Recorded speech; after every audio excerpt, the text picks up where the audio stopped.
अथ पौर्वाणिक स्वाध्याय वेलायां श्रीमद्श्रुतभक्ति कायोत्सर्गं करोमि।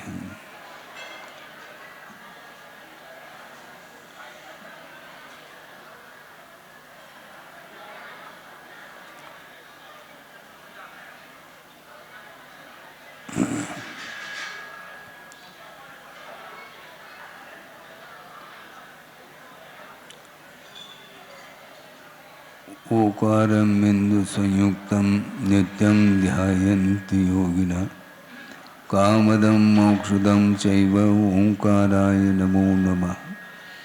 अविरल शब्द गणोग प्रक्षालित सकल भूतल कलंका मुनिवीरपार्षद तीर्था सरस्वती रत्नो दुरितम् अज्ञानतिमिरान्धानां ज्ञानाञ्जनशलाकया चक्षुरुन्मीलितं येन तस्मै श्रीगुरुवे नमः। परम गुरुभ्यो नमः परम्पराचार्य गुरुभ्यो नमः। सकलकलशविध्वंसकं श्रेयसां परिवर्धकं धर्मसम्बन्धकं भव्यजीवमनप्रतिबोधकारकमिदं शास्त्रं श्री कार्तिकेयानुप्रेक्षा नामधेयम्। अस्य मूलग्रन्थकर्तार श्री सर्वज्ञदेवाः तदुत्तरग्रन्थकर्तार श्री गणधरदेवाः प्रतिगणधरदेवाः तेषां वचोनुसारमासाद्य श्रीमद् आचार्य प्रवर श्री कार्तिकेय देवै विरचितं मंगलम भगवान वीरो मंगलम गौतमो वने मंगलम कुंदकुंदाद्यो जैन धर्मोस्तु मंगलम सर्वमंगलमांगल्यम सर्वकल्याणकारकं प्रधानं सर्वधर्माणां जैनं जयतुशासनं कोटिशतं द्वादशैव कोटो लक्षाणि शेतेस्त्रधिकानि चैव पंचाशदष्टोच सहस्रसंख्यमेतत्श्रुतं पंचपदं नमामि। अरहन्तभासयत्तं गणहरदेवेः गन्तीयं सम्मं प्रणमामि भक्तियुक्तो सुदुनानमहो वयं शिरसा इच्छामि बन्ते सुदभक्ति कांसुकुदसालोचे अंगो वंग पयनय पावनय परियम सुत्त परमाणु योग पोगय चूलिया जेव सुतत्तय तुइदम कायम सैनिचकल मंचे में पूजे में वंदामि नमों सामि दुख खो कमको मोहिलाओ सुगय गमनम समाय मरणम जुनगुण संपत्ति होद मध्यम। अथ पौर्वाणिक स्वाध्याय वेलायां श्रीमदाचार्य भक्ति कायोत्सर्गं करोमि।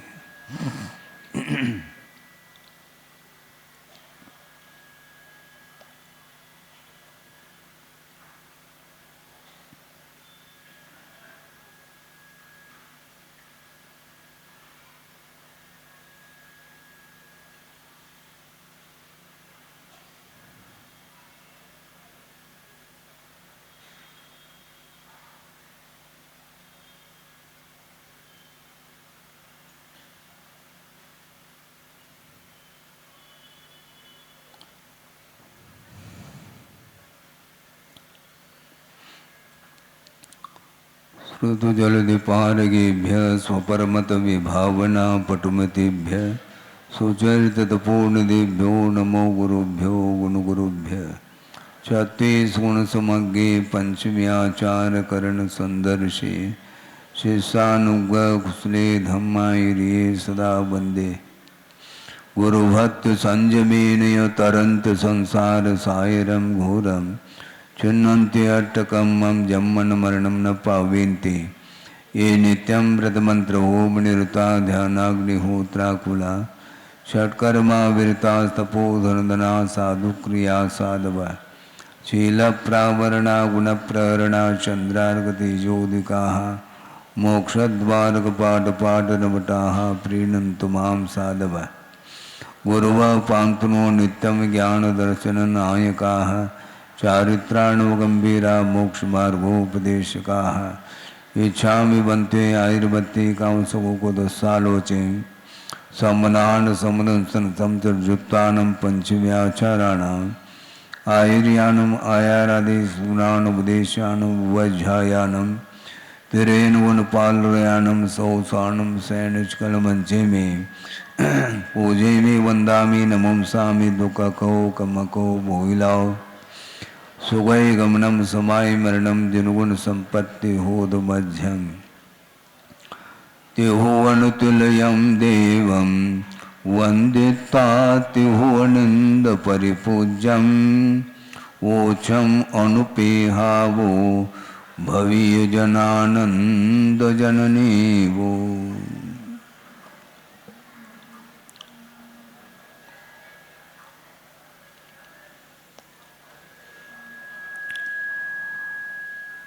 अनुप्रेक्षा का यह ग्रंथ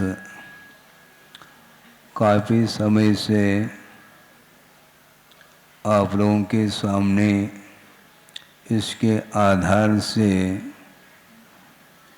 चिंतन करने का अवसर प्राप्त हुआ है, हो रहा है। किसी ने कहा कि महाराज हम चिंतन करने के लिए बैठते हैं किंतु चिंतन नहीं कर पाते, उसके लिए क्या करें? चिंतन करने के लिए तो बैठ रहे हैं किंतु आधार से चिंतन करो तो चिंतन की धारा अपने आप बढ़ती जा सकती है।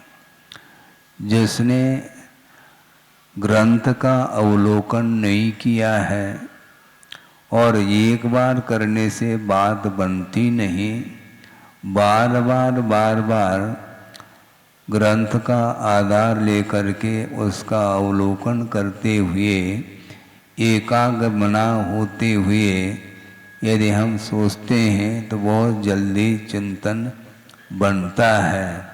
और गुरुदेव ने ये कहा था, मान लो चिंतन नहीं भी बन रहा है तो चिंता छोड़ देना चाहिए। चिंता क्यों करते हैं? महाराज उनकी चिंतन की धारा तो अनूठी है, हम नहीं कर पा रहे चिंतन। आखिर चिंतन करके आपको करना क्या है यह पहला निर्धारित कर लो। लक्ष्य आपका क्या है? एक सज्जन आए थे गुरुदेव के पास, उन्होंने ये कहा कि महाराज हमारी बहुत दिन की भावना है। कौन सी भावना है? कि महाराज हम स्वाध्याय करना चाहते हैं और आपका मार्गदर्शन चाहिए। तो गुरुदेव ने ये कहा कि बहुत अच्छी आपकी भावना है किंतु स्वाध्याय क्यों करना चाहिए इसके बारे में कभी आपने सोचा है क्या? स्वाध्याय का निषेध नहीं किंतु स्वाध्याय का लक्ष्य क्या है? स्वाध्याय करके आप करना क्या चाहते हैं? क्योंकि सबसे बड़ा महत्वपूर्ण बिंदु वो है जिसको बोलते हैं प्रयोजन। स्वाध्याय एकमात्र साधन हो सकता है आत्मोन्नति के लिए, आत्मिक विकास के लिए, किंतु साधन के साथ साथ विकास जो होता है वह उद्देश्य के अनुरूप हुआ करता है, लक्ष्य के अनुरूप विकास होता है। आप आगम की कोई भी एक पंक्ति ले लो, कोई बाधा नहीं। पूरे के पूरे ग्रंथ को कंठस्थ करने की आवश्यकता हो ऐसा कुछ भी नहीं है। 12 भावना है, 1200 तो है ही नहीं। एक भावना के बारे में भी आद्योपांत आपका चिंतन निरंतर चलता रहेगा तो निश्चित रूप से उसके माध्यम से कल्याण होने वाला है। बल्कि गुरुदेव का ये कहना है कि हमें संस्कृत नहीं आती, हमें प्राकृत नहीं आता, तो हम कोई चिंतन नहीं कर पाएंगे, ऐसा है। आप मराठी में चिंतन कर लो, कन्नड़ में चिंतन कर लो, हिंदी में चिंतन कर लो। चिंतन करने में भाषा का कोई रोल नहीं है। भाषा एक मात्र माध्यम है। शब्द एकमात्र माध्यम है भाव तक पहुंचने के लिए, इसलिए चिंतन आपको निश्चिंत होकर के करना है। चिंतन करने वाला व्यक्ति भी बार बार घड़ी देखता है तो वह चिंतन नहीं कर पाएगा, ये तो पक्की बात है, क्योंकि वो हमेशा उसका उपयोग अन्यत्र जा रहा है।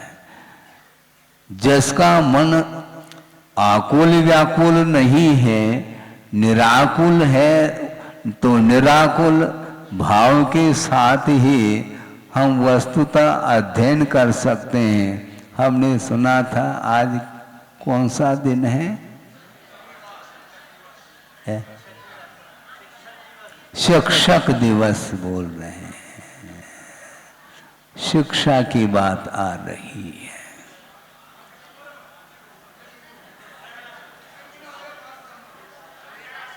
एक व्यक्ति बोले, क्या बोलना चाह रहे हैं?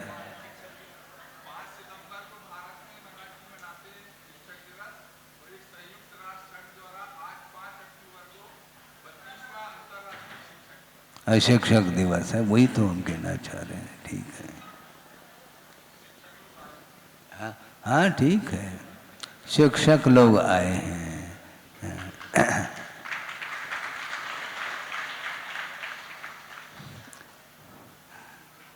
बहुत अच्छी बात है। लौकिक क्षेत्र संबंधी आप बहुत सारे विचार रख सकते हैं, इसमें कोई बाधा नहीं है, किंतु जो जो शिक्षक हैं उनके लिए हमारा ये कहना है, जिनको आप शिक्षा देना चाहते हैं वह शिक्षा आपके जीवन में उतर जाना चाहिए। हाँ, जो दूसरे को संस्कार देना चाहता है उसको स्वयं संस्कारित होना चाहिए। हाँ, इतना ही तो पर्याप्त है। हाँ, इसी के माध्यम से शिक्षक दिन मन जाता है। मनाने की बात है, केवल तारीख से तिथि से मनाने के अपेक्षा से प्रतिदिन मनाया जा सकता है। जैसे दशलक्षण पर्व साल भर में 3 बार आता है, और उसमें भी फेमस कौन सा है? भाद्रपद का। आप ही लोगों ने भाद्रपद को फेमस किया है। आगम में तो 3 बार जो है वह पर्व आ रहा है, तो तीनों बार मनाया जा सकता है। बल्कि गुरुदेव ने ये कहा था, प्रतिदिन हम पर्व मना सकते हैं। धर्म की आराधना किसी तिथि को लेकर के नहीं हुआ करती, यदि होती भी है तो एकमात्र एक निमित्त मात्र है, किंतु उसको याद करके आपका उपयोग लग जाए इस अपेक्षा से वो तिथियां आती हैं और चली जाती हैं।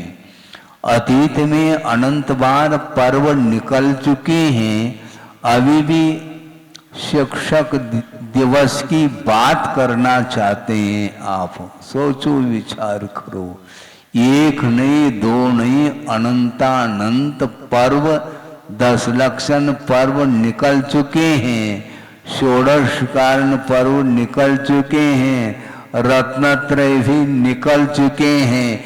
इसके बाद भी रत्नत्रय को अंगीकार अभी तक नहीं कर पाया संसारी प्राणी ने। वो रत्नत्रय पर्व निकले नहीं, निकल गए महाराज, कट गए वो। हाँ, वो निकल गए हैं बस। हाँ, आत्मसात हम नहीं कर पाएंगे, या नहीं कर पाए तो वो रुकते थोड़ी, वो पर्व वो निकल जाते हैं। नदी है, प्रवाह है, नदी कभी रुकती नहीं, नदी किसी की प्रतीक्षा नहीं करती है, ध्यान रखो। हाँ, वो स्वभाव है उसका, नदी प्रवाह है। उसी प्रकार ये धर्म का ये प्रवाह है। प्रवाह की दृष्टि से मोक्ष मार्ग अनंत काल से आ रहा है, और अनंत काल तक यह मोक्ष मार्ग निरंतर प्रवाहित रहेगा। चलने वालों के ऊपर निर्धारित है। बड़ा विचित्र लगता है, विस्मय होता है। अनंतानंत तीर्थंकर अतीत में इसी धरती से निकल चुके हैं। रत्नत्रय की आराधना के माध्यम से उन्हें आत्मा का कल्याण उन्होंने किया, और कल्याण करने के जो इच्छुक भव्य जीव होते हैं उनके कल्याण के लिए भी वो निमित्त बन चुके हैं। इसके बावजूद भी संसार ज्यों का त्यों बना हुआ है। क्या ऐसा क्यों महाराज? ऐसा मत पूछो, यह स्वरूप है। अनंत की परिभाषा आपने पढ़ी होगी, यदि नहीं पढ़ी हो तो सुन लो। अनंत का अर्थ जिसका अंत नहीं उसका अनंत, इतनी सी परिभाषा नहीं है वो। किंतु आया भावे व्यये स्वति अपि यस्य अंतो न विद्यते स अनंत, ऐसा कहा। आय का तो अभाव, यानी संख्या उसमें जुड़ नहीं रही, किंतु निरंतर उसमें से हानि हो रही। व्यये सति अपि यस्य अंत न विद्यते स अनंत, ऐसा कहा। तो इस धरती से अनंतानंत जीव निकल चुके हैं, ये तो व्यय हुआ और आय नहीं हो रहा है। कहीं बाहर से संसारी जीव आकर के जुड़ रहे हों, ऐसा नहीं, वो विद्यमान है। इसलिए आय का अभाव है और व्यय निरंतर जारी है। इसके उपरांत भी जिसका व्यय अर्थात अंत ना हो उसका नाम अनंत कहा है। इसलिए एक सूत्र आता है सिद्धांत ग्रंथ में, सवद्धा, यानी हमेशा यह संसार बना रहने वाला है। मिथ्या दृष्टियों की संख्या अनंत है और कितने काल तक रहेगी? सवद्धा अर्थ हमेशा वह मिथ्या दृष्टि संसार में बने रहेंगे। और उन्हीं जीवों में से कुछ ऐसे जीव होनहार होते हैं जो मिथ्यात्व का विच्छेद उनके परिणामों के द्वारा होता है और सम्यक को प्राप्त करके वह आत्म कल्याण कर लेते हैं। इसलिए शिक्षण, उस व्यक्ति ने कहा था, महाराज हमारी भावना है स्वाध्याय करने की, कहाँ से प्रारंभ करूं? कहाँ से प्रारंभ करूं यह मत पूछो, क्यों करूं ये पूछो। हाँ, स्वाध्याय क्यों करना चाहिए? धार्मिक अनुष्ठान क्यों करना चाहिए? महाराज अड़ोस पड़ोस के लोग करते हैं इसलिए, तो अड़ोस पड़ोस के लोग करते हैं। महाराज अड़ोस पड़ोस के लोग मंदिर जा रहे हैं इसलिए हमें क्या कहेंगे लोग? हाँ, को का कहे, हाँ, कौन क्या कहेगा? इस विकल्प के साथ ही भी तुम मंदिर जाओगे तो उससे होना कुछ भी नहीं है। एक दूसरे की ओर दृष्टि रखते हुए हम अपने आप को सुधारने का प्रयास करते हैं तो वो सुधार नहीं हो पाता। सुधार का अर्थ क्या होता है? अच्छे ढंग से धारण करना होता है, उसका नाम सुधार। समीचीन रूप से धारण जो करता है उसके जीवन में ही सुधार आ सकता है। बाकी वैसे तो अनंत काल से हम धारण करते आए हैं। इसलिए हमने कहा कि जब अनंतानंत पर्व निकले हैं, अभी भी अनंतानंत भविष्यत काल में भी निकलेंगे। इसके उपरांत भी जो कल्याण करने की इच्छुक होता है उसके लिए वह धर्म अपना सहयोग देता है। एक बहिरंग कारण होता है, एक अंतरंग कारण होता है। बहिरंग कारण की उपस्थिति अनंत बार हो चुकी है, किंतु अंतरंग कारण के अभाव में ही वह हमें शिक्षा प्राप्त नहीं हो पा रही है। चिंतन कैसे करें महाराज? चिंता छोड़ो, हाँ, तो चिंतन की धारा फूटेगी। आकुलता क्यों? आपके पास हे और उपादेय का ज्ञान यदि मान लो प्राप्त हो गया है, तो ऐसी स्थिति में किसी भी प्रकार से आपको चिंता नहीं होनी चाहिए, क्योंकि वस्तुतः उसी का नाम सम्यक ज्ञान है, जिस ज्ञान के माध्यम से हे और उपादेय का बोध हो जाता है। तो आपको हे और उपादेय का बोध नहीं है क्या? आपको शिक्षा देने की आवश्यकता पड़ रही है? आप स्वयं शिक्षक हो, और जो शिक्षण लेना चाहता है तो उसके लिए धर्म का आधार लेकर के उनके लिए धार्मिक संस्कार देने का आपको पुरुषार्थ करना है। स्वयं पुरुषार्थ करेगा तो उसका स्वयं का भी कल्याण होगा, और दूसरे के लिए भी यदि पुरुषार्थ वह कर रहा है तो उस पुरुषार्थ की सार्थकता तब होगी सामने वाला वह शिक्षण ले और वह अपने जीवन में उसका उपयोग करता चला जाए तो सार्थकता सिद्ध होती है। तो इसलिए यहाँ पर संसार अनुप्रेक्षा का वर्णन चल रहा है। बार बार उसी विषय का चिंतन किया जाता है। इसमें यदि आपको बोरियत का अनुभव हो रहा है, फिर अनुप्रेक्षा आप हाथ नहीं लग सकते। पुनर्चिंतनम इति अनुप्रेक्षा, ऐसा कहा। उसी विषय को बार बार अनुचिंतन करो। अनुचिंतन करेंगे तो अनुसंधान होगा, लेकिन अतिसंधान नहीं करना, ये ध्यान रखो। अतिसंधान करेंगे तो पतन होगा, और अनुसंधान करेंगे तो उत्थान होगा। इसी का नाम शिक्षा दिवस है। बिल्कुल हम अतिसंधान करते हैं, वो ठीक नहीं माना जाता, क्योंकि उसमें संदेह उत्पन्न होता। हमें संदेह नहीं करना। जिनेंद्र भगवान के वचनों में संदेह के लिए गुंजाइश नहीं।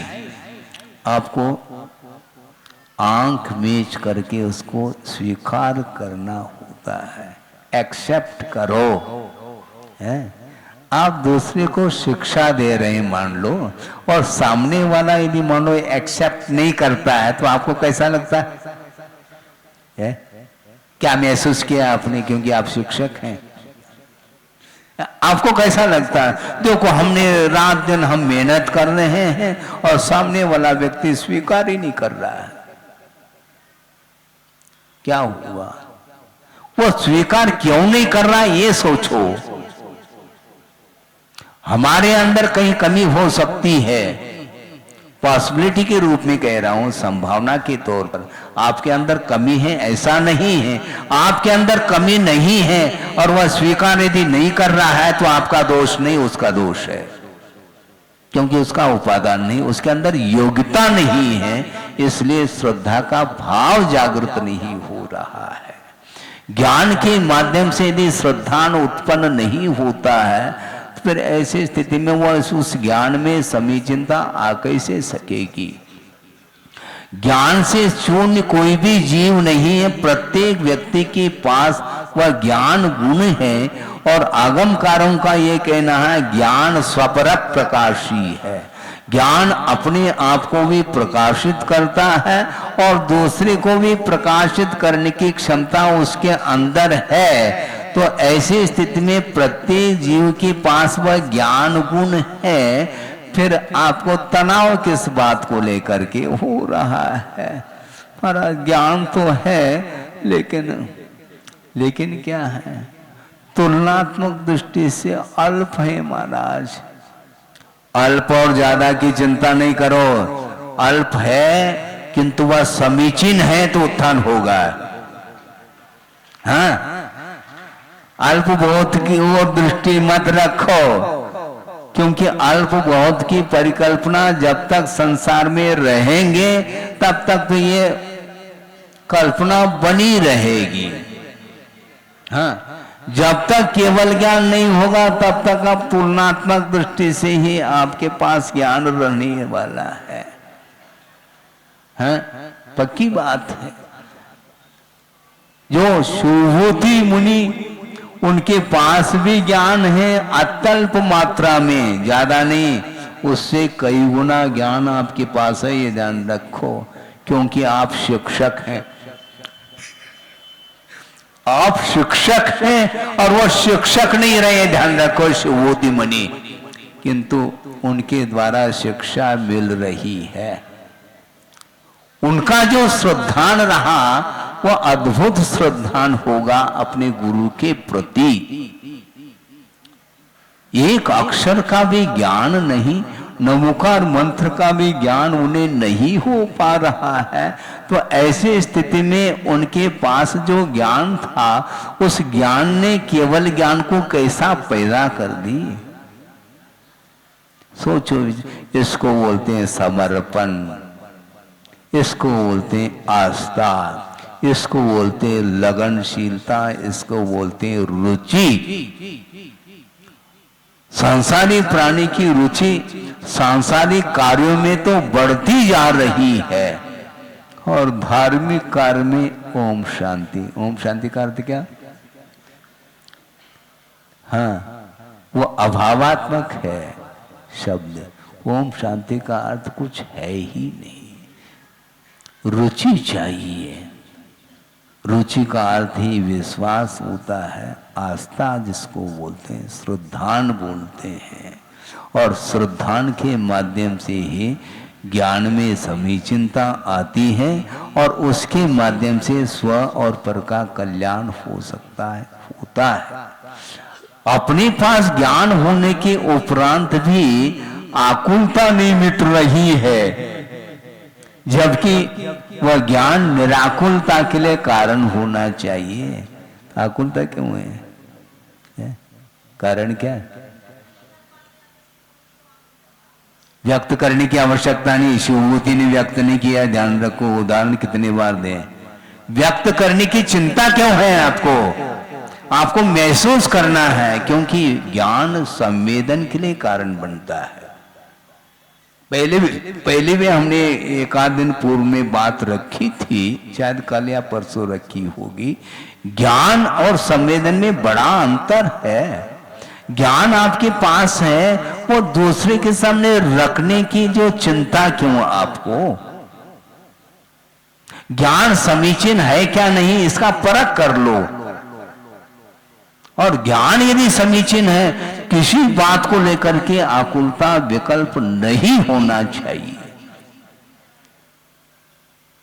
हाँ, बिल्कुल नहीं होना चाहिए, क्योंकि सम्यक ज्ञान जिसके पास है वो अल्प और अधिक से क्या मतलब निकलता है? आप रोटी खाते हैं? बोलो। नहीं खा सकते, आप खा नहीं सकते हैं, क्योंकि ग्रास खाते हैं। रोटी का ग्रास खाते हैं, आप कवलाहारी है, ध्यान रखो। कवल बनाए बिना आप खा ही नहीं सकोगे। तो कवल में क्या स्वाद आता है? जो रोटी में स्वाद है वही कवल में स्वाद है, ये ध्यान रखो। वो खांड की रोटी है, क्योंकि सम्यक ज्ञान है, समीचीन ज्ञान है, वो खांड की रोटी है। कहीं से भी आप कवल बनाओ और खाओ, स्वाद निश्चित रूप से मिठास आएगा। अंदर यदि खटास है तो हम नहीं कह सकते। समस्या ये है, बहुत कठिनाई है समझने में, बड़ा समझाना और कठिन है। समझना तो फिर भी ठीक है, समर्पण भाव श्रद्धान है, बहुत जल्दी बात समझ में आती है, किंतु समझाना और कठिन होता है। अनंत तीर्थंकर, एक मिनट, अनंत तीर्थंकर व्यतीत हुए, उस समय भी हम थे क्या नहीं थे? क्योंकि प्रत्येक जीव अनंत काल से चला आ रहा है। जीव कभी भी उत्पन्न नहीं होता, उसकी पर्याय उत्पन्न होती है, किंतु आप भी अनंत कालीन चले आ रहे हैं। बहुत पुरानी आसामी हैं आप, हाँ, बहुत पुरानी। ये अनंत तीर्थंकर जब निकल चुके उस समय भी हम थे और अभी भी घूम रहे हैं।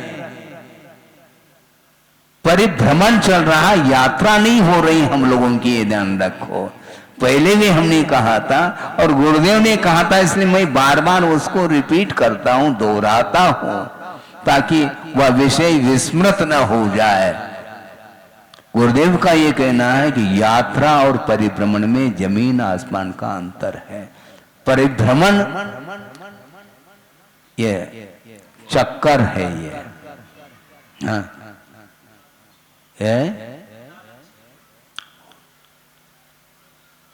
लक्ष्यहीन है, वो परिभ्रमण कर रहा है, यात्रा नहीं हो रही उसकी। और यात्रा एक बार होगी तो परिभ्रमण समाप्त होगा, ये ध्यान रखो। आप परिभ्रमण को समाप्त करना चाहो क्या? नहीं, तो परिभ्रमण समाप्त जिसके द्वारा हो उस प्रकार की शिक्षा आपको भी लेनी है और आपको दूसरे को भी देना है, यदि शिक्षक है तो। पक्की बात है, बहुत कठिन काम है ये। जब अनंत तीर्थंकर हो गए अभी भी हम होश हवासी नहीं, हाँ नींद मोह नींद में है। क्या बोल रहे थे? बोलो।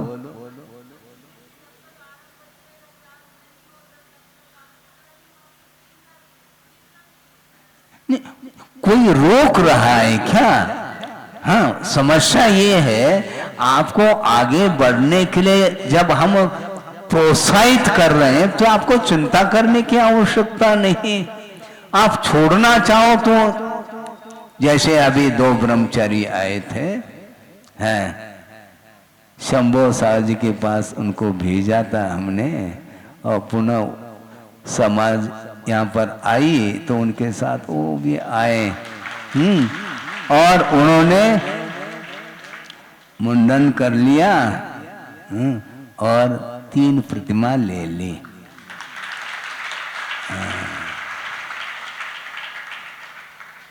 सुबह सुबह 2 ग्राहक आ गए, दुकान चली। किसकी?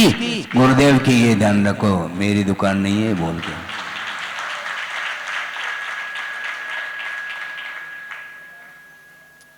उनकी दुकान है ये। उस दुकान में हम बैठे बैठे वो जैसे आज्ञा देते वैसे करते चले जाते हैं। दुकान उनकी है और आमदनी हो गई। तो भाव की बात है, छोड़ने के लिए मन में यदि मान लो त्याग का भाव आया तो उसको छोड़ देना चाहिए। रोक कौन रहा है त्याग को? स्वयं ही रोक रहा है, दूसरा रोक नहीं रहा है। ग्राहक के अंदर यदि मान लो खरीदने के भाव है तो खरीदता है, नहीं है तो हम बाद में देख लेंगे कहता चला जाता है। वो दुकानदार भेज नहीं रहा ग्राहक को, न बुलाया है, वो स्वयं आया है, किंतु वह वापस लौट रहा है। इसी का नाम परिभ्रमण है। यात्रा लौटने के लिए नहीं होती। एक बार यात्रा प्रारंभ होती है तो जब तक मंजिल नहीं तब तक वह यात्रा, मोक्ष मार्ग पर वह यात्री निरंतर वह चलता चला जाता है आस्था के साथ। कई भव लग सकते हैं, इसमें कोई बाधा नहीं, किंतु आस्था छूटनी नहीं चाहिए। एक बार पुरुषार्थ के माध्यम से सम्यक की उत्पत्ति होती है तो वह सावधानी के साथ यदि चलेगा तो वह सम्यक तो वह छूट नहीं सकता। टिकट आपने खरीद ली, जेब में रखा और ट्रेन में बैठे नहीं, तो यात्रा होगी क्या आपकी? नहीं होगी ना। तो ट्रेन में बैठना पड़ेगा। हम बैठ लेंगे महाराज, अच्छा कोई बात नहीं, लेकिन उस टिकट को सुरक्षित रखो, कहीं गुम गया तो गए काम से। उसी प्रकार सम्यक दर्शन रूप जी, ये जो टिकट है इसकी सुरक्षा रखने की, इसको निरंतर इसकी सुरक्षा की बात इसलिए कह रहा हूं क्योंकि जब तक वह सम्यक तो क्षय के रूप में परिवर्तित नहीं होगा तब तक कोई भरोसा नहीं, कभी भी वह टिकट घूम सकता है। रक्षा करो उसकी। अंतर मुहूर्त में कुछ ऐसे परिणाम हो, मोहजन्य परिणाम उदित हो सकते हैं जिसके उदय में वह सम्यक दर्शन छूट सकता है, छूटता है। इसलिए आस्था को मजबूत बनाओ। तो गुरुदेव ने ये कहा कि तुम स्वाध्याय करना चाहते हो तो क्यों करना चाहते हैं, किमर्थम, यह महत्वपूर्ण है। देव वंदना किमर्थम। अड़ोस पड़ोस के लोग जा रहे हैं, महाराज हमारा मन नहीं मान रहा है, लोग क्या कहेंगे इसलिए मैं जा रहा हूं। गलत बात। इसलिए तो ये जाना नहीं जाना बराबर, क्योंकि भीतर के भाव नहीं है तो एक दूसरे को देख करके जो करता है उसके लिए उदाहरण मैं दे रहा हूं, अन्यथा न ले, क्योंकि वह आगमिक उदाहरण है। देवगति में इंद्रादिक हैं और इंद्र के अंडर में सारे देव रहते हैं और उसमें मिथ्या दृष्टि भी देव है और सम्यक दृष्टि भी देव है। आ गया समझ में। और अकृत्रिम चैताली की वंदना करने के लिए वह इंद्र जा रहा है, परिवार के साथ जा रहा है, उनके साथ बहुत सारे जो है देव जा रहे हैं। उसमें जो सम्यक दृष्टि है वह श्रद्धा के साथ वंदना करते हैं और वो मिथ्या दृष्टि कुल परंपरा, बस इसलिए वो जा रहे हैं, वो जा रहे हैं इसलिए जाना है, बस। श्रद्धा नहीं, आस्था के साथ वंदना करो। हाँ, बिना आस्था के भी, हाँ बिना आस्था के अभी तक जो है ना बहुत कठिन काम है। ऐसे भी अनंतानंत जीव हैं जो अनादि मिथ्या दृष्टि हैं, अर्थात जिसने अतीत अनंत काल में एक बार भी जिसने सम्यक को उपलब्ध नहीं किया है उसको अनादि मिथ्या दृष्टि बोलते। अनंत काल से वो मिथ्या तो उसका छूटा ही नहीं है। और अनंत तीर्थंकर निकल गए, सुनो अभाव भी नहीं कह सकते, हम बता रहे हैं, क्योंकि प्रत्येक जीव का अतीत अनंत काल मिथ्या के साथ ही व्यतीत हुआ है। तीर्थंकर भी क्यों ना हो, क्योंकि अनंत काल से जीव आ रहा है और एक बार सम्यक दर्शन जिसने प्राप्त कर लिया उसका संसार का काल अधिकतम काल अर्धपुद्गल परिवर्तन है, और जिसने सम्यक दर्शन प्राप्त नहीं किया उसका काल कितना रहा मुझे बताओ। अनंत काल रहा है क्या नहीं? इसके उपरांत में मुक्त हुए क्या नहीं? महावीर भगवान को निर्वाण हो करके कितना समय हुआ? 2500 कुछ और ज्यादा, ठीक है। और उसके पहले कब से आ रहे हैं वो? अनादिकाल से। तो सम्यक दृष्टि का संसार में रहने का काल अधिकतम कितना है? तो यदि मिथ्यात्व में आता है तो वह अर्धपुद्गल परिवर्तन काल कहाँ है? और सम्यक दर्शन को जब तक नहीं प्राप्त करता तब तक उसका काल कितना है? वो अनंत काल से ही आया है, क्योंकि सम्यक दर्शन प्राप्त किया है, ये इसकी शुरुआत हो गई। इसके पहले मिथ्यात्व की शुरुआत थी क्या? वो अनंत काल। तो अनंत काल से जो आया है वह भव्य था क्या अभव्य? आप ये प्रश्न क्यों रख रहे हैं? भव्य होकर के भी अभी तक मुक्त नहीं हुआ तो भव्य ही था वो, तभी तो मुक्त हो पाया। किंतु मुक्त जब तक नहीं होता अथवा सम्यक को उपलब्ध जब तक नहीं करता तब तक उसका मिथ्यात्व अनंत कालीन मिथ्यात्व माना जाता है। इसके उपरांत भी वह अभव्य के कोटि में नहीं आता है। अब क्लियर हो गया? अभी तक नहीं हुआ था है? ऐसा ही होता है। अरे बिल्कुल नहीं, नाना जीव क्या पीछे से तो है ही, हाँ, किंतु एक जीव की अपेक्षा से भी अनादि शांत है, भव्य है, तो बस ये इसका अर्थ है। तो इसीलिए आप अपने लक्ष्य को निर्धारित करो। कोई भी क्रिया करते हैं, धार्मिक क्रियाएं, उन क्रियाओं के पीछे आपका एम क्या है, क्या उद्देश्य है, और उद्देश्य के अनुरूप ही फल निकलता है।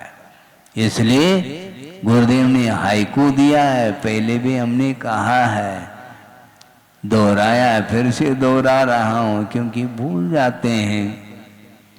गुरुदेव ने हाइकू में ये भाव रखा है, आपके सामने रख रहा हूं, प्रसंग के अनुरूप, क्योंकि प्रसंग उद्देश्य को लेकर के चल रहा है। तो जीवनोद्देश्य, जीवनोद्देश्य जनादेश पालन अनुपदेश। सुना आपने? फिर से दोहरा दूं क्या? जीवनोद्देश्य जनादेश पालन अनुपदेश। जिनेंद्र भगवान के आदेश का पालन करने का ही उद्देश्य होना चाहिए, है?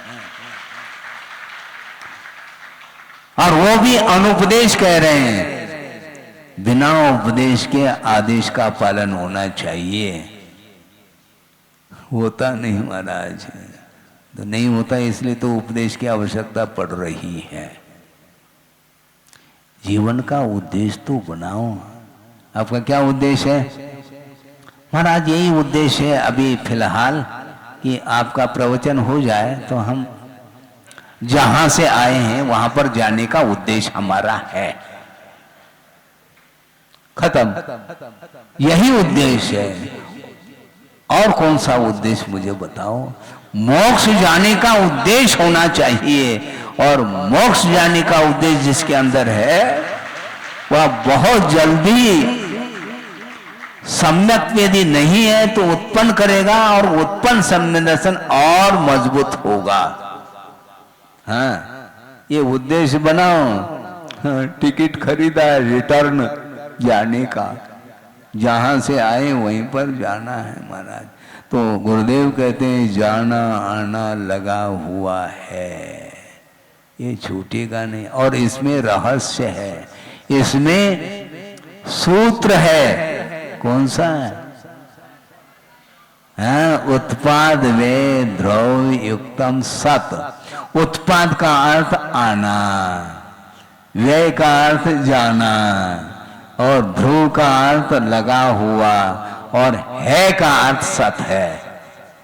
द्रव्य की दृष्टि से किसी का विनाश नहीं है, किंतु पर्याय की दृष्टि से निरंतर उसका विनाश होता चला जाता है। इसके उपरांत भी श्रद्धान नहीं हो पाता है। जब ये सारा का सारा अनित्य है संसार, श्रद्धा है क्या नहीं? जब अनित्य है तो मरण से भीति क्यों? बहुत बड़ा प्रश्न चिन्ह है। जब सारा अनित्य, पर्याय की दृष्टि से कोई भी नित्य नहीं है, और अनंत बार मरण को प्राप्त किया है अतीत में संसारी प्राणी ने, किंतु वर्तमान में यदि मान लो मरण, और मरण कहते ही वह बिफोर मर जाता है। मरण को सुन करके, मरण होने के पहले ही मरण हो जाता है उसका। मान लो उधर से शेर आ रहा है, उसने खाया नहीं, उसने आक्रमण नहीं किया, उसके पहले प्राण चले गए आपके। है? क्या है? क्या? लेकिन देखते ही हार्ट फेल। ये सब क्या है? और कह रहे हैं मैं शाश्वत हूं। तो शाश्वत होने वाला बिफोर मर क्यों रहा है? कहना अलग वस्तु, और श्रद्धान, दृढ़ श्रद्धान होना चाहिए। मरण भी आ जाए तो परवाह नहीं, किंतु हम उसी रास्ते पर चलेंगे जिस रास्ते पर चल रहे हैं। बड़ा विस्मय होगा। 5 मिनट है, विस्मय इसलिए हो रहा है जो निंदनीय कुल में पैदा हुआ है, इसके उपरांत भी मरण से भीति नहीं उसको। कौन? चांडाल। पढ़ो तो सही है। राजा ने कहा सूली पर चढ़ाओ। किसको? जिसने अपराध किया है। किसको कहा जा रहा है? चांडाल को। जाल्लाद बोलते हैं आप लोग हैं। और उसको बुलाया गया है। वो कहता है कि राजन, आपकी जो इच्छा वो करो, लेकिन आज तो मैं जीव का वध नहीं करूंगा। ये मेरा प्रण है। किसका प्रण है? चांडाल का है। हाँ? क्योंकि उसने संकल्प लिया है 14 के दिन किसी भी हालत में मैं वध नहीं करूंगा। यह संकल्प है उसका। और राजा कह रहे तुम्हारा संकल्प नहीं चलेगा, जो मैं कह रहा हूं वो करना हो तो करो, नहीं तो तुम्हें भी हाँ तुम्हारे लिए भी वही दंड है जो राजकुमार के लिए। तो उसने कहा चांडाल ने, आप जो करना चाहो एज यू लाइक, किंतु मैं इस प्रण को छोड़ नहीं सकता। मरण सामने है। और दोनों को ले जा करके वहां पर फेंक दिया गया जहां पर बड़े बड़े मगरमच्छ होते हैं। लेकिन चांडाल ने जीवनो देश जनादेश पालन, इसको बोलते हैं। एक प्रैक्टिकल हाइकू का प्रयोग किया है उसने, चांडाल ने। ये ध्यान रखो,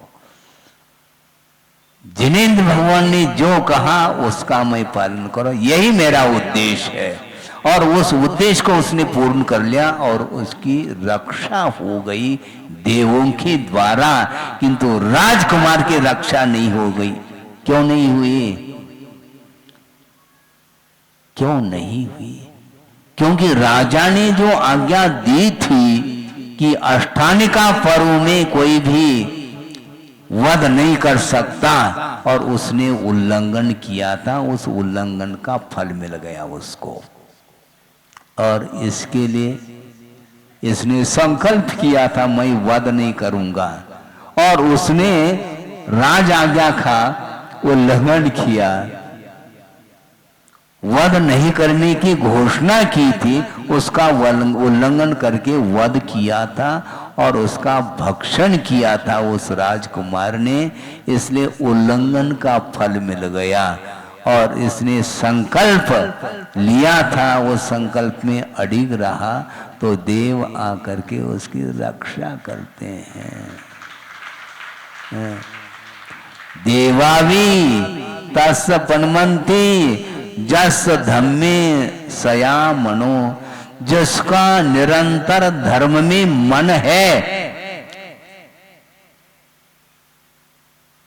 अन्यत्र नहीं। जस धम्मे सया मनो, धर्म में जिसका मन लगा हुआ है उसकी रक्षा करने के लिए देव भी उतर करके आएंगे हैं। लेकिन क्या भरोसा रक्षा के लिए आएंगे क्या नहीं आएंगे? तो छोड़ दो फिर संकल्प को। और उसने बरकरार बनाए रखा उस संकल्प को। चांडाल नीच कुलीन था, वो निंदनीय कुल में पैदा हुआ है। इसके उपरांत भी उसने सम्यक को अंगीकार किया है।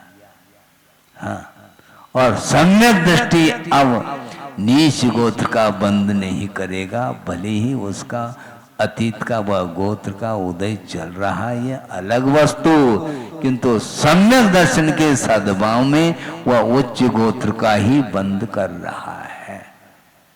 इसको बोलते हैं आप डरते क्यों? अनित्य अनित्य भावना का चिंतन करो। लेकिन चिंतन ऐसा ही होता है, अनित्य भावना चली गई, अशरण भावना आ गई, बस इतना पाठ हो जाता है।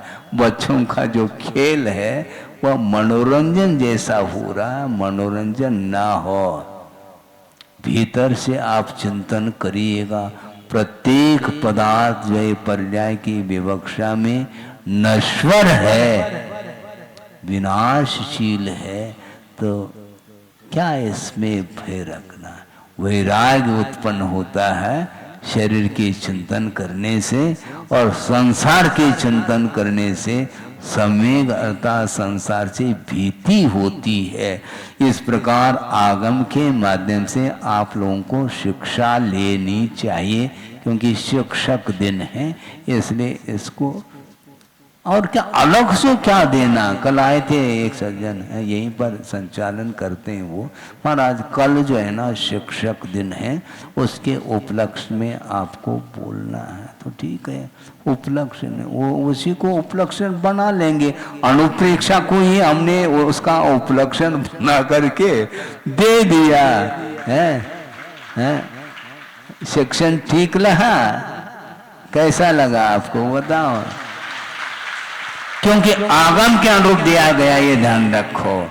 आगम से हट करके यदि शिक्षण देंगे तो कोई भी एक्सेप्ट नहीं करेगा, स्वीकार नहीं करेगा। इसलिए जहाँ पर भी आप रहते हैं, बच्चों के ऊपर यदि संस्कार डालना चाहो तो धर्म का आधार लेकर के अपने जीवन को धर्ममय बनाओ, और जो भी आपके पास आता है उसको भी धर्ममय बनाने का पुरुषार्थ आपको करना चाहिए। इतना ही पर्याप्त है। अहिंसा परमो धर्म की जय। बोधि समाधि परिणाम शुद्धि स्वात्मोपलब्धि शिव शोक सिद्धि चिंतामणिम चिंतित वस्तुदाने पावंद मानस्य ममास्ति। परम पूज्य आचार्य गुरुवर श्री विद्यासागर जी मुनि महाराज की जय।